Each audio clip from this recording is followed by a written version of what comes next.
दोस्तों, क्या राहुल गांधी की नागरिकता जो है वो रद्द हो सकती है?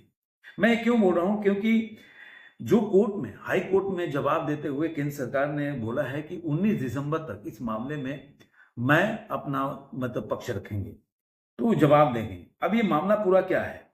जो कि सोमवार को कांग्रेस नेता राहुल गांधी की नागरिकता से जुड़ी हुई याचिका पर सुनवाई हुई। इस दौरान केंद्र सरकार ने इलाहाबाद हाई कोर्ट से कहा कि वह इस पर विचार कर रही है कि राहुल गांधी की नागरिकता रद्द करनी चाहिए। तो 19 दिसंबर तक उन्होंने समय मांगा है। और क्या मामला है पूरा बता देता हूं कि राहुल उसमें राहुल गांधी के विदेशी नागरिक होने का दावा किया गया, एक याचिका दायर किया गया, जिसमें कि मैं बता देता हूं कि एस विग्नेश 12 सितंबर को कर्नाटक के रहने वाले हैं। उन्होंने जनहित याचिका दायर की थी कि अमेठी के सांसद हैं, जो विपक्ष के एलओपी के लीडर हैं, उनकी नागरिकता रद्द होनी चाहिए क्योंकि वो यूके के नागरिक होने का है। और उन्होंने दावा किया कि मेरे पास पूरा पर्याप्त सबूत है और पूरी गहन जानकारी और इस पे बोल सकते हैं जांच करने के बाद में उस निष्कर्ष पे पहुंचे हैं कि राहुल गांधी जो है ब्रिटिश नागरिक है, इसलिए उनकी नागरिकता रद्द हो जानी चाहिए। अब सीबीआई की मतलब विघ्नेश शिशिर ने बोला कि जब कोर्ट में गए थे तो सीबीआई की जांच भी चल रही है और उन्होंने मांग की। इसी याचिका को जो बोल सकते हैं कि लखनऊ हाई कोर्ट में जब दायर किया गया तो कोर्ट ने यह कहकर खारिज कर दिया था कि वो चाहे तो सिटीजनशिप एक्ट के तहत सक्षम प्राधिकारी के पास शिकायत कर सकते हैं। इसके बाद शिशिर जो थे, उन्होंने विघ्नेश ने वो उन्होंने बोला कि इस सक्षम अधिकारी को प्राधिकारी को दो बार शिकायत के बाद भी कोई एक्शन नहीं हुआ। मतलब उन्होंने बोला कि जो आप कोर्ट बोल रहे हैं कि पहले आप जाओ और जो सक्षम अधिकारी है, जो सिटीजनशिप एक्ट के तहत, उसमें जाके कंप्लेन करो। तो उन्होंने बोला मैं दो बार इसमें जा चुका हूं, लेकिन उसके बाद उस पर कोई जवाब नहीं आया, इसलिए मैं दोबारा आपके पास आया। और कोर्ट ने याचिका को स्वीकार करते हुए गृह मंत्रालय को लेटर भेजा और इस पे स्पष्टीकरण मांगने की घोषणा की, मतलब पूछा। भारत के जो deputy solicitor general SB Pandey ने कोर्ट में बताया कि मंत्रालय को राहुल गांधी की कथित ब्रिटिश नागरिकता के आधार पर उनकी नागरिकता रद्द करने की मांग की जानकारी मिली है और यह प्रक्रिया में है। इससे पहले लोकसभा में नेता विपक्ष और कांग्रेस सांसद राहुल गांधी की नागरिकता को चुनौती देने वाली याचिका पर 24 अक्टूबर को सुनवाई हुई थी लखनऊ बेंच में, लेकिन वो मामला में भी कुछ हुआ नहीं। तो अभी आप बोल सकते हैं कि जो वकील हैं और ये जो मामला है पूरी तरह से आप बोल सकते हैं कि कोर्ट के अंदर है। अब 19 दिसंबर को जब कोर्ट में ये अपना जो केंद्र सरकार अपनी जो पक्ष रखेगी और जवाब रखेगी कि उनका इसके मत में क्या है, इन्वेस्टिगेशन क्या है, क्या जानकारी है, तब ये सारी बातें पता चलेगी।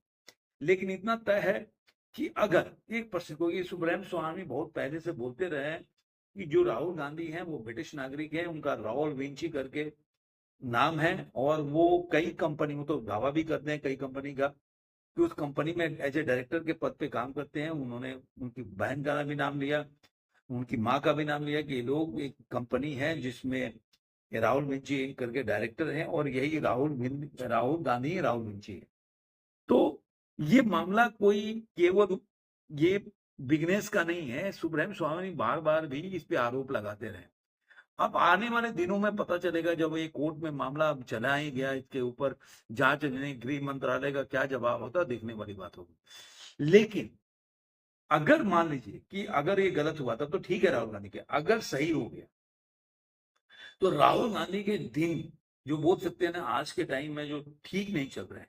एक तो चुनाव में आपने देखा होगा कि बीजेपी के लोग प्रचार भी कर रहे हैं कि 89 मतलब चुनाव हार चुके हैं उनके नेतृत्व में।